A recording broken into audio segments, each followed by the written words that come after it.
Klientlarim hozirgi kunda juda ham trend bo'layotgan beauty blogerlarni sevimli pudrasiga aylanayotgan shunaqa rasipchitli pudralarimizdan keldi. Bularni qaranglar, ko'rinishini qanaqa shirinligini, hidlari ham вообще приятный ekan. Har bittasinikini hidlab ko'rdim. Voy, вообще приятный hidlari shunaqa gupillab kelib turibdi. Yuzingizda o'pishib ko'rishgan odam ham yuzinglarni yeb qo'yadi bu pudrani ishlatsanglar. Bunaqa rozoviylardan bor, ayniqsa bahor yozga rozoviy ranglar вообще chiroyli turadi. Nomalari rozoviy ekan. Qolganlarini ko'rasam BB-ligi bor, koreyskiya siyaniyani xohlaydigan chiroyli klientkalarimiz uchun qasdan ham bor ekan. Bemalol zakaz berishingiz mumkin. Вообще zo'r, grammlari kichkina bo'lganlar, rasipchitli pudralar bilasiz, juda ham ko'p ketadi. Kачествоsi ham juda ham zo'r, original Tailand mahsuloti. Qizlar bemalol zakaz berishingiz mumkin. Soni juda ham kam, shoshilamiz. Ayniqsa bahor yoz sezonida bilasizlar, eng kerakli narsa bu rasipchitli pudralar.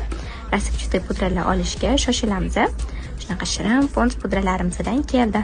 Teksturasi shunaqa mayin, shunaqa приятный, yuzingizga surganingizda yig'ilib qolmaydi. Bitta zonalarga ishlatilinadi. Bu rasipchitli pudralarimiz yuzingizlarni mayin, приятный bo'lib turadi. Ko'pchilik zapechonli pudralar ishlata olmaydi, nimaga yuzda yig'ilib qoladi deb. O'shanda biz rasipchitli pudralarni tavsiya qilamiz chiroyli klientkalarim.